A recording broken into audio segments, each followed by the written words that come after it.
Франція, 1440 рік. Підземелля замку Тіфож. Повітря тут важке, просякнуте смородом, сирості і страху. У тьмяному світлі смолоскипів сидить чоловік.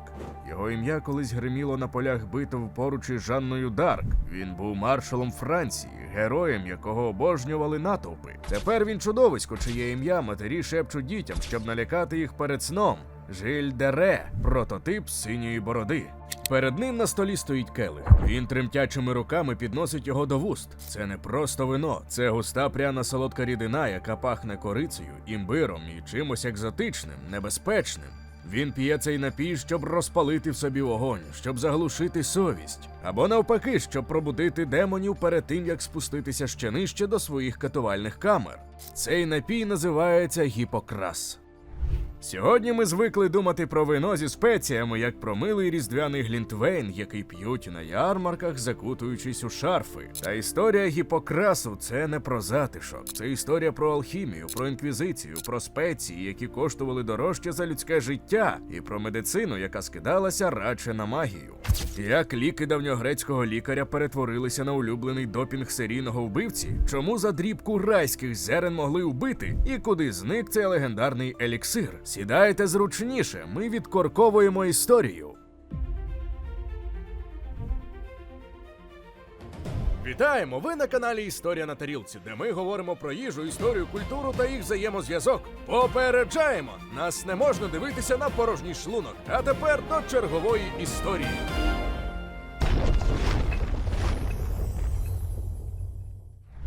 Повернімося до процесу над Жилем де Ре. Це був один із найгучніших судів середньовіччя. Інквізитори, які зазвичай шукали відьом, цього разу мали справу з реальним жахом. У матеріалах справи, збережених до сьогодення, є цікава деталь.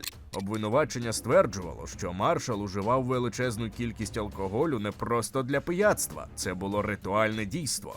У документах сказано, щоби збудити в собі пожадливість, обвинувачений уживав у значній кількості вина, відомі у простолюду як кларет і гіпокрас. Доволі іронічно, адже напій, який носить ім'я батька медицини Гіппократа, став пальним для злочинів. Інквізитори вважали, що спеції у вині діють як потужний афродизіак, що штовхає людину на гріх. Але що таке цей гіпокрас? Чому його не можна просто назвати вином? Якщо ви зараз підете на кухню, наліте в чашку каберне, кинете туди ложку цукру і корицю, то не отримаєте гіпокрасу. Справжній гіпокрас – це технологія і символ статусу. Щоби збагнути суть, треба повернути час на 2000 років тому.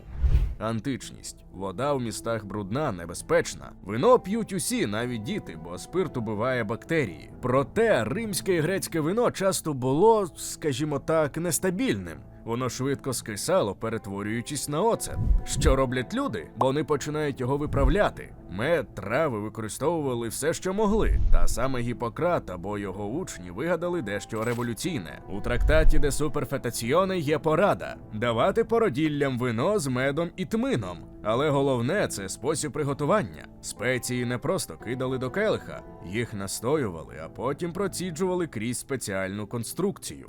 Уявіть собі довгий конусоподібний мішок тканини, схожий на рукав мантії. Його підвішували на дерев'яну раму. Вино зі спеціями заливали згори, і воно повільно, крапля за краплею, стікало донизу в посудину. Цей фільтр назвали манікум гіпократіфікум, тобто рукав Гіппократа. Ця назва пережила сторіччя. Навіть коли про самого лікаря пам'ятали лише науковці, то винороби по всій Європі знали – хочеш зробити елітний напій – шукай рукав. Але справжній бум стався згодом, коли Європа захворіла на пряну лихоманку. Хвилинка уваги для тих, хто ще не підписаний на наш телеграм-канал. У нас там не тільки анонси нових відео, а ще й безліч цікавих історій і фактів, які ми не публікуємо на Ютубі. Посилання у описі і прямо зараз на екрані. Середньовіччя – епоха хрестових походів. Лицарі повертаються зі сходу і привозять із собою не лише шарами, а й нові смаки. Європа дізнається про цукор, доти солодкість давав лише мед. Цукор же був білим золотом, його продавали в аптеках. Так, ви не помилилися, цукор вважали ліками. А тепер додайте сюди спеції – корицю, гвоздику, мускатний горіх. Вони не росли в садах за Парижем чи Лондоном.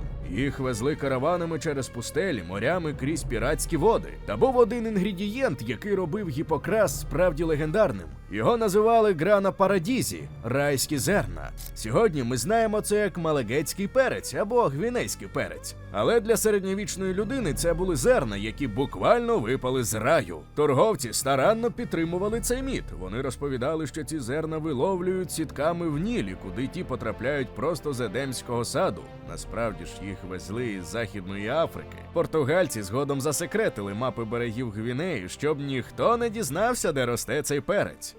І ось уявіть, багатий феодал хоче вразити гостей. Він наказує приготувати гіпокрас. Беруть найкраще бургундське вино, додають шалену кількість цукру. Пам'ятаємо, що це статус. А потім райські зерна, корицю, імбир, калган – це родичі імбиру, який пахне трояндою і перцем водночас. Цього не варили, як от сучасний глінтвейн. Боже, збав кип'ятити таке багатство. Спеції товкли у ступці, змішували з вином і залишали настоюватися холодним способом. А потім багаторазове проціджування крізь рукав Гіппократа, аж доки рідина не ставала чистою. Прості люди пили каламутне пиво чи дешеве вино, королі пили гіпокрас. Це була різниця не просто смаку, а світогляду. Утім, Гіппокрас не став би таким популярним без науки. У 13 сторіччі на сцену виходить Арнольд із Віланови, лікар-алхімік, викладач університету Монпельє і особистий лікар пап римських. Арнольд був генієм свого часу. Він написав трактат «De Vinis» про вина. Він перший зрозумів, що спирт можна використовувати для витяжки есенцій із рослин. Він стверджував, що вино – це провідник. Воно доставляє цілющу силу спецій просто у кров. Арнольд писав: «Вино зі спеціями звеселяє серце, покращує колір обличчя і відганяє меланхолію». Та в його рецептах ми бачимо і інше. Вина для пам'яті, вина для зору і, звісно, вина для потенція генератіва – чоловічої сили. Папи римські в Авіньйоні обожнювали ці напої. Клемент V, до речі, сам був виноробом. Його вино «Шато Пап Клемон» існує досі. Вони пили гіпокрас літрами, вірячи, що це захистить їх від чуми і отрути. Але повернімося до нашого героя Жиля де Ре. Він жив пізніше та користувався тими самими рецептами. Для нього гіпокрас був способом входу у транс. Спеції, зокрема мускатний горіх у великих дозах, можуть мати психоактивний ефект. Якщо випити це питво на голодний шлунок, то ефект міг бути набагато сильнішим за звичайне сп'яніння. Зазирнімо до однієї старої книжки. 1393 рік. Париж. Літній заможний чоловік пише повчання для своєї юної 15-річної дружини. Книжка називається «Le Ménagier de Paris», тобто «Паризький домогосподар». Це енциклопедія побуту. Як керувати слугами, як доглядати коней і, звісно, як готувати. Там є детальний рецепт гіпокрасу. І це справжній скарб для істориків. Автор пише: щоб зробити пудру для гіпокрасу, візьми чверть унції дуже дрібної кориці, унцію добірного імбиру, унцію зерен раю, 1/6 частину унції мускатного горіха і калгану. І все це розітри разом. Зверніть увагу на пропорції. Імбиру і перцю набагато більше, ніж кориці. Це був украй гострий, пекучий напій. Це вам не солодкий компот, це був енергетик середньовіччя. Автор також радить: цукор і прянощі клади у вино, а потім проціджуй крізь мішок стільки разів, аж доки воно не стане чистим. Гіпокрас подавали наприкінці трапези, це був дижестив. Після жирного смаженого м'яса, а їли тоді багато – лебедів, кабанів, павичів, шлунок потребував допомоги. Гострий солодкий гіпокрас замикав шлунок, як казали лікарі, і допомагав травленню. А ще його подавали на весіллях, у спальні молодят. Вважали, що наречений і наречена мають випити чашу гіпокрасу для зміцнення сил перед шлюбною ніччю. Гіпокрас панував у Європі кількасот років. Його пив Річард Левове серце, Людовик XIV, ним пригощали послів. 1465 року на інавгурації архієпископа Йорського випили приблизно 480 літрів гіпокрасу. Але потім сталося дещо несподіване. У 17 сторіччі гіпокрас почав зникати зі столів. Чому? Невже люди розлюбили вино? Ні, з'явилися нові гравці. Схід знову змінив Європу. Цього разу він привіз каву, чай і шоколад. Ці нові напої захопили ринок стимуляторів. Кава бадьорила краще за пряне вино і не затуманювала розуму. Шоколад став новим символом розкоші. Крім того, змінилася кухня. Середньовічна кухня любила контрасти: м'ясо з солодким соусом, риба з родзинками. Гіппокрас ідеально уписувався в цю гаму. Проте в епоху просвітництва смаки стали витонченішими.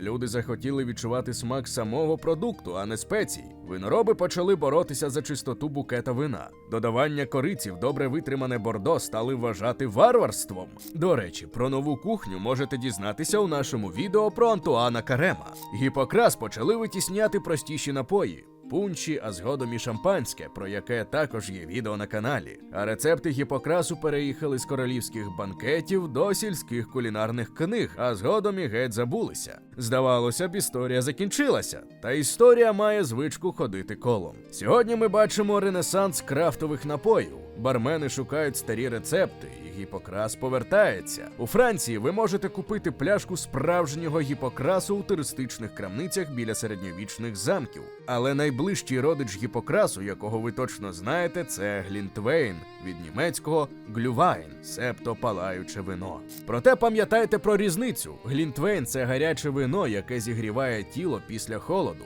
Гіппокрас – це холодне настояне вино, яке запалювало дух. Глінтвейн – це затишок. Гіппокрас – це пристрасть і влада.